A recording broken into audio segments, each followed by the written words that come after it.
Nick McWilliam. I've been with MapAction both mostly as a volunteer, sometimes as an employee, for about 15 years, since it started, in fact. And since the end of last year, I've been working to support MapAction with their response to the COVID situation. And we saw that there was a big opportunity to support COVID vaccination rollout using geographic information and tools.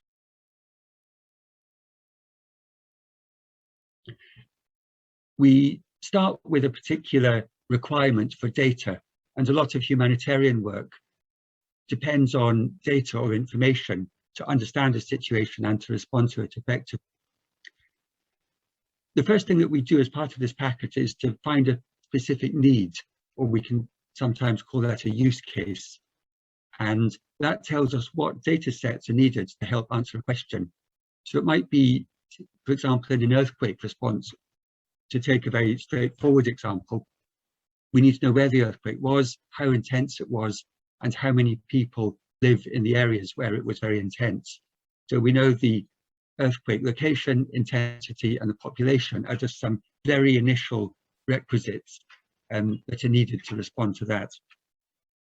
What we found in our work with MapAction over the years is that simply having the data available doesn't always provide immediate answers. There's a lot of work to do between getting the data and actually using it for a professional purpose, whether that purpose is planning food distributions or medicines or setting up shelter for people without houses.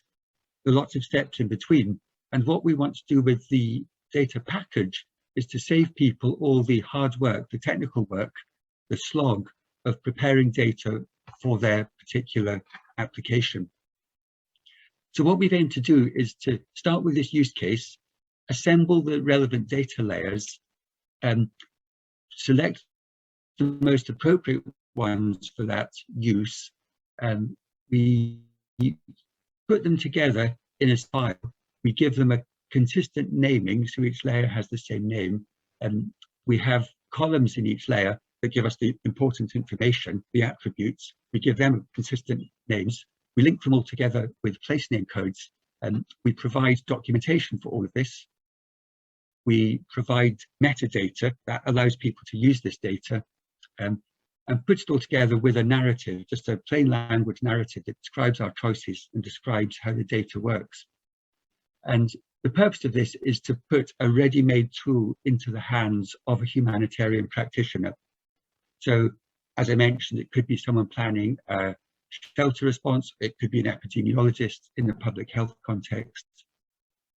And the aim is to save that person all the time and technical expertise and cost, the duplication of preparing those data sets, so they can simply download it, or we give it to them on a USB stick, and it's ready for them to do what they want to do with it to provide their humanitarian answers.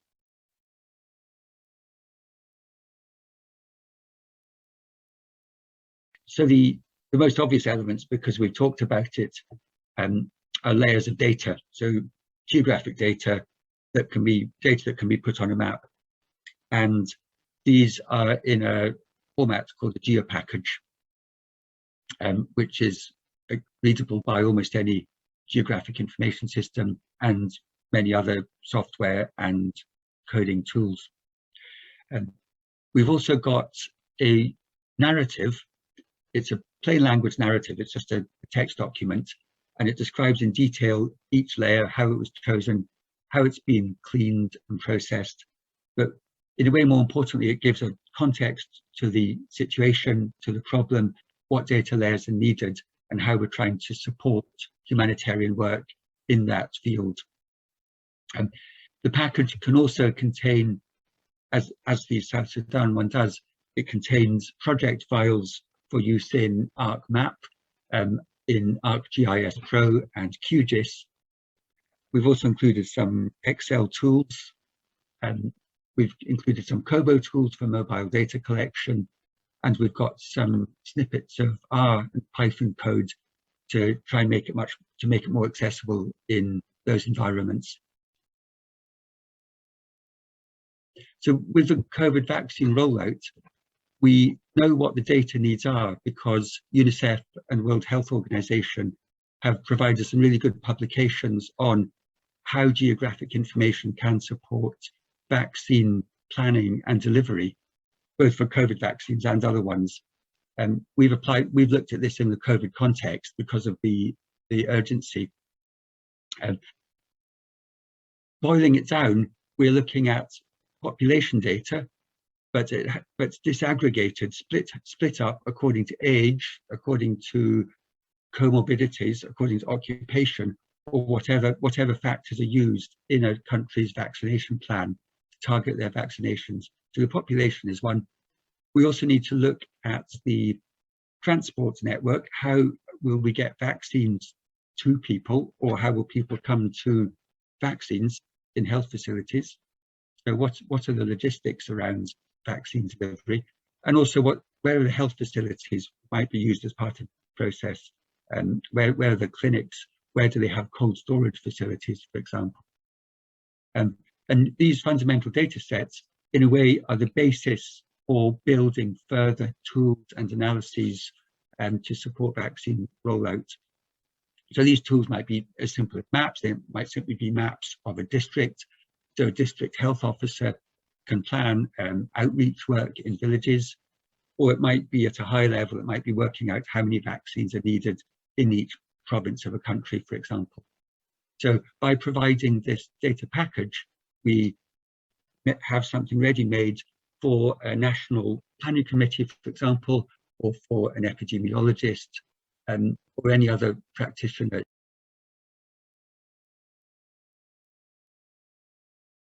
So the idea is that it's designed for people who are not specialists in geographic information systems. They're people who don't want to spend their time cleaning data, selecting it, evaluating it, and adapting it to their use. So it could actually be anybody. I've talked about the vaccination immunization use case, but there's no reason why we couldn't put together an IHDP for any particular group of users or community of practice. So it could be in disaster response, as I mentioned, or it could be in planning and preparedness, for example, having locations of emergency shelters and information about which areas are most hazard prone and which areas are most vulnerable. So yeah, thematically, it's very adaptable to different use cases. But in terms of the actual users, they're the people who are delivering humanitarian response and benefiting people. Yes, there were several reasons for South Sudan. First of all, as you suggested, it does have challenges in terms of data quality and how up-to-date data sets are. So we thought it would be useful to try and plug some of those gaps. Most importantly, actually, it's also a recipient country of vaccines under the COVAX scheme, whereby high-income countries provide vaccines for low and middle-income countries. And South Sudan, to date, has received a small number under COVAX, but through the rest of 2021 and into next year, 22, it's expected to go up enormously, the vaccine delivery. So we want to be ready to provide a basis for the planning for those vaccines. Also, it's a country with a lot of other acute and chronic humanitarian needs. So I think that any work we can do with data preparedness in South Sudan is going to be useful.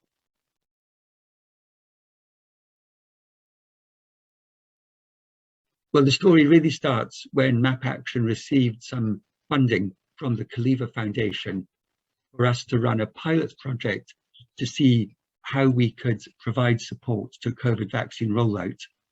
And this started early in 2021, when the prospect of vaccines being rolled out around the world started to become a reality, rather than just a distant hope.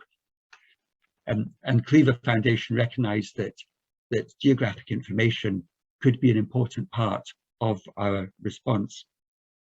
So the way we went about it was to use the existing data needs that have been published by UNICEF and WHO we didn't need to spend a lot of time identifying them because they were already out there. And then we identified partner organizations in the humanitarian geographic information community to contribute with their specialist expertise and knowledge. The partners who became involved were, first of all, CART ONG, based in France, and they helped us to develop the data model, the shape, the structure of the data. We had the humanitarian OpenStreetMap team, HOT, and they were able to activate their enormous volunteer community to start mapping some of the best mapped parts of South Sudan, because people on a map aren't recognized, aren't acknowledged. And they partnered with an organization called Open Map Development Tanzania, and they performed the invaluable task of validating the OpenStreetMap data that was being collected.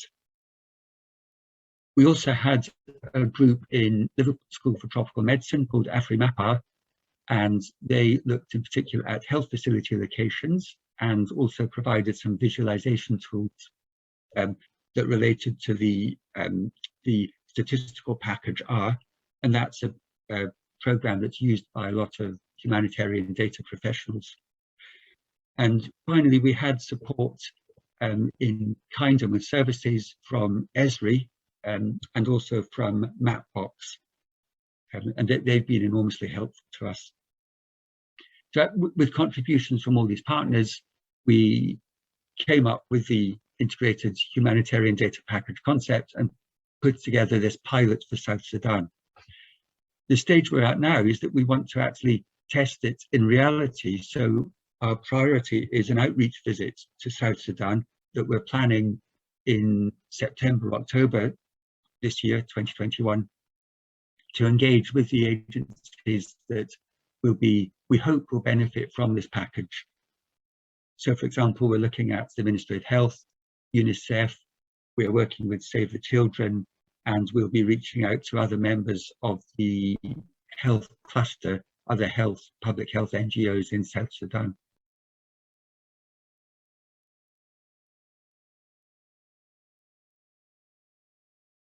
We see it as quite distinct from existing individual specific data sources. And we aim to make data available. We select data that's relevant, we package it together in a very consistent way and make it available in a way that's useful. So we're not replacing any data sources, we're making use of data sources, but adding value to them, and we're making them accessible. And actually, one other step that we have realized as part of the IHDP is that we're actually saving a lot of organizations time and money and expertise in repeating the same steps to prepare data. And in fact, we recently looked at a study, an analysis of accessibility to COVID vaccination facilities in Southeast Asia. And they described their timeline, and of their whole project timeline, 75% of that was taken preparing data. Now, in a way, that should be zero for them. They should spend all their time answering the questions that they, as specialists, want to answer to support vaccine rollout. So what we want to do is to do that 75% of data preparation. It's not high profile, it's often a bit of a slog, but it actually underpins a lot of analysis and services. And actually, when you think about the dozens of organizations supporting vaccine rollout, if each of them is repeating the same or similar set of data preparation tasks, there's actually a huge amount of duplication going on. And we hope to save a large percentage of that duplication.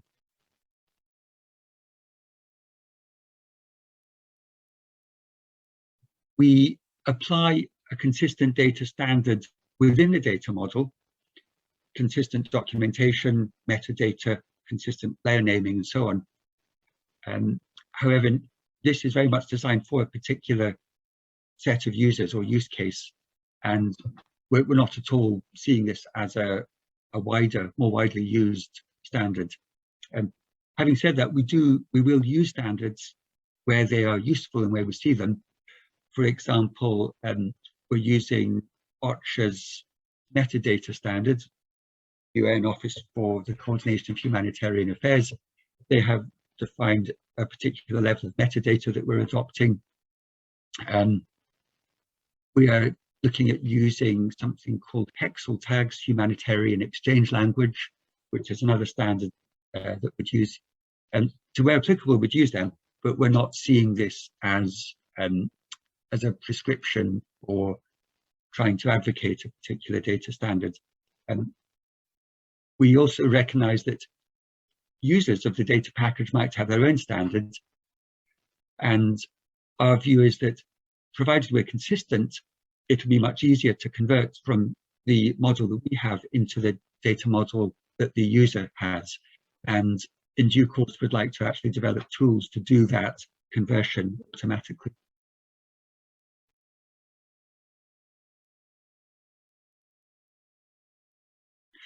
Yeah, the IHDP aims to provide the most relevant, suitable data that's available for a particular use.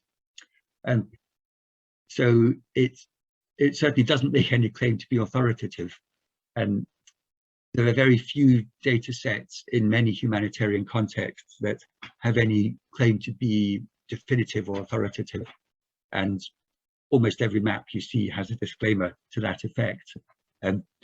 So in a way, we want to make it very explicit that we're not trying to be definitive, but that we are trying to be the most suitable for purpose.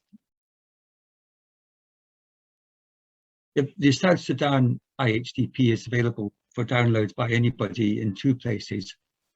First of all, on the MapAction website, there's a section for South Sudan, or you can look on the Africa Geoportal, which is run by Esri.